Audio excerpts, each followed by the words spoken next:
Sahabat Lato Cadia, ikuti cerita bersambung Manusia Harimau Marah. Selamat mendengarkan. Setelah merasa tak ada lagi yang perlu diceritakan tentang kedatangannya ke rumah Sabrina, Sabarudin pun pulang. Sepeninggal sahabatnya itu, pikiran Erwin kesal dan kacau. Ia menganggap dirinya sial, apakah tidak akan ada lagi hari-hari bahagia baginya. Dan tiba-tiba dia merasa keringat dingin membasahi bajunya. Tubuhnya gemetaran seperti orang dihinggap malaria. Ia segera melihat dirinya pada sebuah cermin besar model kuno. Dipandanginya dirinya dan tampak pula lah olehnya proses perubahan itu. Tak lama kemudian ia telah menjadi manusia harimau, untuk kemudian mukanya pun berubah menjadi harimau. Bukan hanya itu, ia ingin mengaum dan ia tak sanggup mengekang diri. Maka mengaumlah ia dengan suara amat keras, sehingga penduduk di sekitar rumahnya semua terkejut dan saling pandang. Bukan khayal, mereka semua mendengarnya, suara harimau. Rasa takut melanda mereka. Untunglah ada seorang tua berkata, "Biarkan saja, dia tidak akan mengganggu orang yang tidak mengusik dirinya." Ada orang yang lalu diam karena takut, tetapi ada juga yang bertanya apakah itu betul suara harimau. "Itu suara nenek," kata orang tua tadi. Orang yang tidak mengerti itu tercengang, tetapi tidak berani bertanya lagi. Beberapa banyak penduduk di situ saling berbisik, "Tidak mungkin ada harimau liar di Jakarta. Itu tentu piaraan seseorang. Berarti di daerah mereka ada seorang dukun besar atau seorang hebat yang mempunyai harimau sebagai binatang buas piaraannya yang dapat disuruh apa saja karena ia tunduk kepada yang memelihara, kepada majikannya." Melihat wajah dan tubuhnya menjadi harimau, Erwin menyadari bahwa ia memang lain daripada manusia wajar. Patutlah Sabrina akhirnya menolak. Tetapi kemudian otaknya berkata bahwa Sabrina lebih cocok untuknya daripada bagi manusia biasa. Bukankah ia juga cindaku yang pada suatu saat nanti atau pada beberapa banyak kesempatan dalam hidupnya bisa berubah jadi harimau? Bukankah kakek dan ayahnya mati dikeroyok orang ramai karena tiba-tiba mencindaku? Siapakah laki-laki yang dicintainya itu? Apakah pada suatu saat yang amat celaka nanti, kalau mereka bersengketa, Sabrina berubah jadi harimau lalu memakan suaminya sendiri? Memikirkan itu sejenak, manusia harimau yang biasanya amat lembut hati itu menyeringai puas. Setan sedang menggoda dirinya. Pada waktu demikian nanti, laki-laki yang kini tentu amat beruntung itu akan menebus kesalahannya. Erwin tidak usah membalas. Sabrina sendiri akan meniadakan si penjahat itu. Pada saat itu, Erwin menganggap manusia yang merebut Sabrina seorang penjahat. Tetapi setelah ia sadar, air mata membasahi pipi yang berbulu kuning itu. Harimau manusia itu menangis, dan ia mengambil suatu keputusan yang dianggapnya terbaik bagi dirinya. Menyingkir, dia pindah ke Tanjung Priok, tidak ingin tahu lagi siapa laki-laki yang beruntung mempersunting Sabrina. Erwin ingin segera pergi, persetan sama perabotan rumah yang memang tak seberapa, persetan sama tetangga yang selama hari ini semuanya baik padanya, persetan juga sama Sabarudin yang tidak berhasil melembutkan hati Sabrina untuk kembali kepadanya. Ia orang sial, tidak butuh persahabatan siapapun. Ia manusia harimau, tak layak hidup berdampingan dengan manusia-manusia yang normal. Erwin menghukum dirinya, semua karena kesal dan pada saat itu merasa amat rendah diri. Ia ingin segera pergi. Tetapi setelah lebih 1 jam menanti, ia belum juga berubah kembali jadi manusia. Ia mau keluar dari rumahnya sebagai manusia, tidak mau sebagai harimau yang bisa menghilangkan diri, tak akan terlihat oleh siapapun. Pada saat-saat menunggu itulah datang tamu yang tak diundang, bahkan amat dimusuhinya. Salamnya berupa tawa mengejek, kemudian disusul dengkur keras. Tamu itu busuh bebuyutannya, "Ki Ampuh, kau hendak melarikan diri, ha?" Ejek Ki Ampuh. Erwin diam saja, tiada selera bertarung, tiada nafsu menjawab. "Hendak kemana kau buaya?" Biarpun dia sedang berwujud harimau, tetapi dikatakan buaya, Erwin merasa amat dihina, sebab buaya dikenal sebagai binatang jahat dan palsu. "Mana guna-gunamu? Mengapa kekasihmu sampai direbut orang?" Erwin malu dan marah. "Bukan urusanmu," bentaknya. "Akhirnya si gagah perkasa ditundukkan oleh manusia biasa ya? Enyah kau, sebelum aku membunuhmu di sini," bentak Erwin. Ki Ampuh tertawa-tawa, kemudian pergi. Tanpa kehadirannya pun, Erwin sudah cukup terhukum dan dia senang akan hal itu. Ia datang tadi sekedar memperlihatkan kepada Erwin bahwa ia mengetahui betapa malu dan terpukulnya Erwin oleh kehilangan Sabrina. Ya, pergilah. Tiba-tiba terdengar suara ayahnya tanpa menunjukkan diri. Ayah, mengapa jadi begini? Aku sudah mengikuti nasihat ayah. Sekarang ini akibatnya, kata Erwin menyesali kenyataan. Tiap kekecewaan ada gunanya. Tapi aku kehilangan dia, ayah, kata Erwin. Makhluk hidup pada saat-saat tertentu memang kehilangan sesuatu atau seseorang yang amat dicintainya. Aku ingin mati saja, ayah.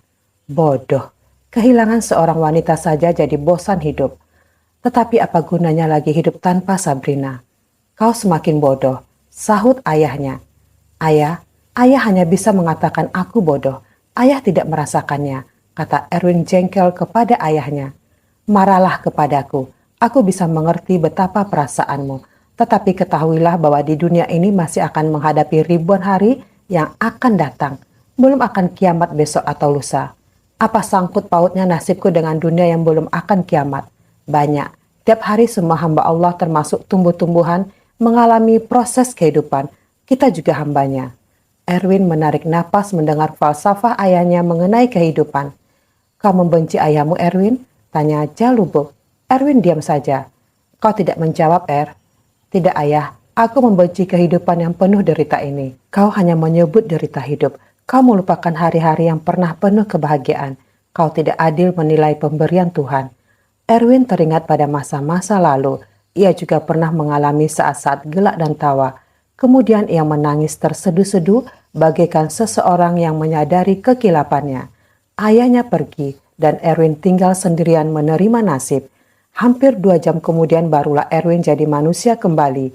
Ia pergi tanpa pamit pada siapapun. Ia mau memencilkan diri. Ia tak suka pada dunia ini walaupun ayahnya baru saja memberinya kuliah mengenai hidup dan kehidupan. Sabarudin yang masih dihantui perasaan kasihan pada Erwin, tetapi juga sangat menghendaki Sabrina untuk dirinya sendiri keluar rumah. Bukan untuk menyepi, melainkan untuk menemui sahabat akrabnya Erwin. Didapatinya rumah dikunci. Para tetangga tak tahu kemana ia pergi karena tiada meninggalkan pesan. Tetapi mereka masih sempat menceritakan kepada Sabarudin tentang suara harimau yang amat keras yang diduga piaraan salah seorang di sekitar tempat itu. Mendengar ini Sabarudin terus teringat apa yang pernah terjadi di kampung halamannya dan ia tidak sangsi sedikit pun bahwa yang bersuara itu pastilah Erwin, ayahnya atau kakeknya. Besoknya Sabarudin datang lagi. Dia mulai curiga. Kemanakah sahabatnya yang sangat kecewa itu? Lalu timbul berbagai macam pikiran dan dugaan. Apakah ia sudah tahu bahwa pemuda pilihan Sabrina adalah dirinya sendiri? Kalau ia sudah tahu, ia akan berbuat apa? Tak dapat bertindak karena tak sampai hati? Ataukah akan melakukan pembalasan karena Sabarudin tidak berterus terang?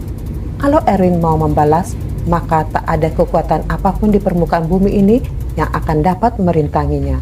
Begitulah keyakinan Sabarudin. Seharusnya Sabarudin gembira dengan lenyapnya Erwin tanpa meninggalkan alamat.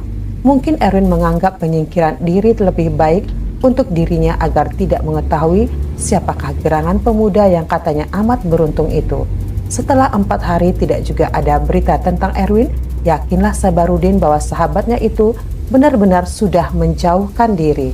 Bukan tak ada laki-laki yang menyepi dan tak mau bergaul lagi di tengah masyarakat karena terlalu kecewa dalam asmara. Hidup di dunia bagi orang semacam itu hanya menunggu takdir untuk dipanggil Tuhan pulang ke alam baka. Lenyapnya Erwin diceritakan oleh Sabarudin kepada kekasihnya yang dalam hati merasa kasihan bercampur menyesal, tetapi dapat disembunyikannya.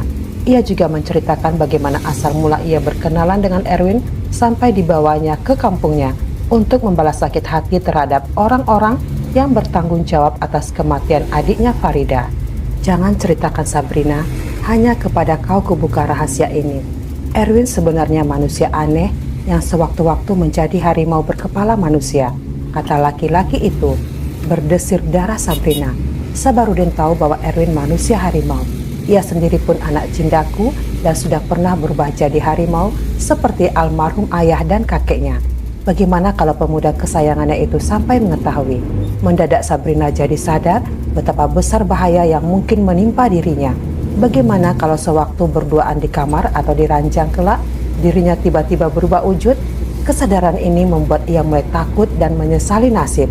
Kalau ia tidak berpaling dari Erwin yang pernah menyelamatkan nyawanya, maka bahaya takut ketahuan tidak ada. Sebab Erwin sudah mengetahui mereka lebih kurang sejenis, sama-sama bisa jadi harimau. Tetapi kini semua sudah terlanjur, tak mungkin baginya untuk surut kembali. Erwin benar-benar mengurung diri secara hampir sempurna. Ia berdiam diri saja di kamar rumahnya yang kecil, hanya keluar kalau perlu membeli makanan seperti beras, ikan, cabai, dan sedikit buah-buahan. Ia masak sendiri sebagaimana kebanyakan anak-anak betanak sendiri kalau merantau. Pada suatu hari, Erwin melihat Sabarudin sedang memarkir mobilnya di depan sebuah rumah makan di Tanjung Priok. Melihat sahabat akrab yang ditinggalkannya tanpa pamit itu, Erwin jadi tertegun memandangi dari tempatnya berdiri. Akan didatanginya kah? Bukankah ia sudah berlaku sangat tidak pantas, pergi begitu saja? Tetapi rasa malu pun ada pula. Sedang ia ragu-ragu itulah, tiba-tiba Sabarudin kebetulan melihat diri Erwin. Ia pun jadi tertegun seperti sahabatnya itu, karena tidak menyangka akan bertemu tanpa janji.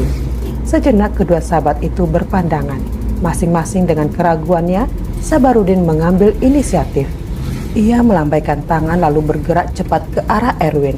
Pada saat itu pula Erwin menentukan sikap tanpa berpikir. Ia berpaling dan lari. Sabarudin heran mengapa sahabatnya berbuat begitu dan ia mengejar. Ia ingin tahu mengapa Erwin menjauhkan diri. Cukup banyak orang mempersaksikan kejar-mengejar antara kedua laki-laki itu. Beberapa orang bertanya kepada pengejar, apakah dia kecopetan atau ada barangnya yang dijamret orang yang dikejarnya itu. Tidak, dia saudaraku, kata Sabarudin dan ia mengejar terus. Ia masih melihat Erwin berlari. Ia berharap jangan sampai kehilangan jejak. Ia harus bicara dengannya. Ia harus tahu mengapa Erwin pergi tanpa memberitahu. Sempat terpikir olehnya apakah Erwin sudah mengetahui bahwa dia sendirilah yang jadi pilihan Sabrina, sehingga ia memutuskan hubungan dengan Erwin. Ia akan menerangkannya dan ia bersedia melepaskan kekasihnya itu demi kebahagiaan Erwin. Erwin, Erwin, serunya sambil terus mengejar. Manusia harimau itu tak mau menoleh. Oleh rasa gugup, ia bahkan tak ingat bahwa ia bisa menghilangkan diri dari pandangan Sabarudin. Pada saat itu ia sama sekali tak ingat bahwa dia manusia harimau yang punya kemampuan besar. Yang disadarinya hanyalah bahwa ia Erwin yang ditolak Sabrina. Ia sama sekali belum tahu bahwa laki-laki lain yang kini jadi kesayangan gadis itu tak lain dari sahabatnya sendiri. Akhirnya Erwin sampai di pekarangan rumahnya. Napasnya terengah-engah. Celakanya Sabarudin pun juga tiba di sana.